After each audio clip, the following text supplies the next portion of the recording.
We're back talking some more Chucky this week as episode 7 has just dropped on the USA Network and SyFy channel. Last week probably was my favorite episode out of the bunch so far. It was a really intense, shocking, and dark episode. Very surprising kills, Junior's mom being pushed out of a window by Chucky, and Chucky also pushing Devin's mom down the stairs as we closed out the episode. So I don't know how you could really top something like that in this episode that we have today. We roll right into the aftermath following Junior's mom's funeral. I don't know why we didn't get any funeral stuff for Devin's mom. I thought that was kind of a strange omission. But it is a really sad sight seeing everyone grieving, and also showcases the fracturing of the kids with these events. All of them are being grounded. Jake and Devin have become distant, and the realization that all of them have that Chucky is setting them all up to watch their parents die, but none of them have really taken the bait so far as to Chucky trying to manipulate them into being killers. That is until we get to Junior, though. He seems to be a much more willing participant in these sort of escapades. I do think that his anger in this context is understandable after his mom's passing and the way that she did go out, and just the general outburst that he has afterwards, punching Jake outside. Not that that was okay or anything, but I understand the emotional vulnerability that he's going through right now, which is something that Chucky and Tiffany are exploiting at the moment as they sink their claws into him in the episode. Chucky is great on his own, but I do think the tandem of Chucky and Tiffany together make for a much better job when it comes to manipulating people. Chucky just has certain limitations because of the fact he is a doll, and Tiffany kind of steps in to fill that void because she can talk in public areas with a bunch of people around. Like, Tiffany actually shows up to the funeral and kisses Junior's dad and then leaves just to cause some tension. Jennifer Tilly's screen time, I think, is used almost perfectly in this show because she's in it just enough to make a great impression, but not too much. She's not asked to do too much in the show, because even later on she's great when she's trying to continue that manipulation of Junior. The conversation goes completely south when she kind of suggests the fact that Junior's dad was sort of having an affair with her, and they kind of don't explain anything, and she just drives off. We don't really get too much screen time with Andy and Kyle this week, which is kind of unfortunate because we are one episode away from the finale. They're still driving the Hackensack. It was kind of a surprise, however, to just see Andy leave Kyle at the gas station and drive off so he can have the final battle with Chucky one-on-one.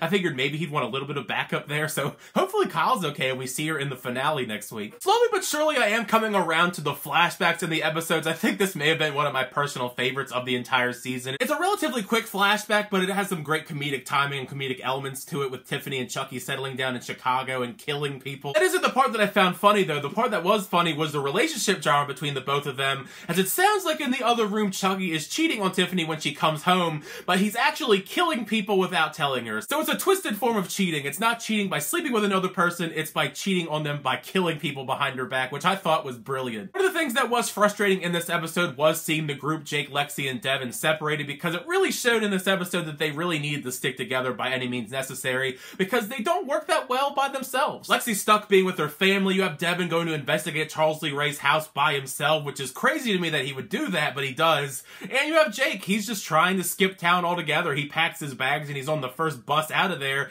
Thankfully, though, Chucky kind of gets in the way, ironically, in all their situations. Jake just randomly sees a guy walking through the bus station with a good guy doll. I mean, they're very noticeable, and it's not every day that you see a doll from the 1980s just walking through a bus stop, so of course it has to be related to Chucky in some shape or form, and he buys it off of him, and then he beats the hell out of it, which, you know, totally fair and valid from everything that we've seen with Chucky dolls in this season, because you never know. It is inevitably revealed, though, that that doll was going to be delivered to Charles Lee Ray's house, which does lead us into going back to Devin investigating Charles Lee Ray's house by himself, which I still don't get that. You would think of all the people, he would be the one that would be smart enough to not go alone, because he's the one with the crime podcast. He knows all about this stuff. He watches horror movies. You think he would know better. He still breaks into the house, though, because he goes to try and save Nika. Bad timing, though, because Chucky takes over the body once again and straps him to the chair and tases him, all that stuff. So not a good look for Devin. I hope that he makes it out of next week's episode alive, because it's not looking too good by the end of this episode. The climax of this episode, though, is where things get absolutely crazy. It makes me really excited for the finale next week. Like previously mentioned, Chucky and Tiffany have planted the seeds to try and convince Junior to kill his dad,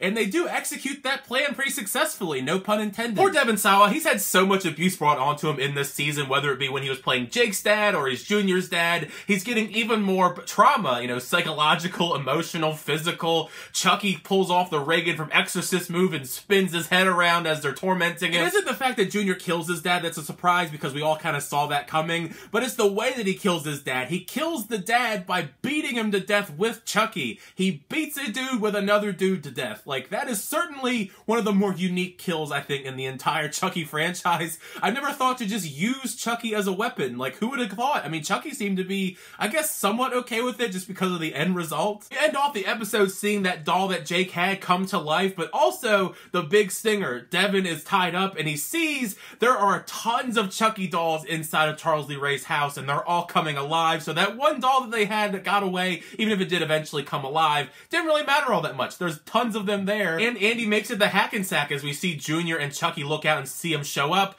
So we're gonna get a one-on-one battle between Chucky and Andy Barclay. I hope that this is going to go in our favor. I like Andy Barclay. I'd hate to see him die in this way. It seems like it's going to be like the final battle that will end all be all. But I'm excited for next week. The finale, I think, is going to be insane, especially with everything that we've built up so far. So make sure you throw your thoughts down below. What did you think of episode 7 of Chucky, the last episode for the finale? Did you like the episode, not like the episode? Share all your thoughts about everything, and also theories where you think the finale is going to go, because we only have one episode left. It is a little bit sad there's only one episode left, but I am excited to continue to talk about the show until the very end. It's been a lot of fun, guys. But thank you guys so much for your reviews. I really appreciate it. If you like the video, and also subscribe to the channel if you haven't already. Check the reviews, reactions, unboxing, more on the channel. But until the next time, I'll see you guys later.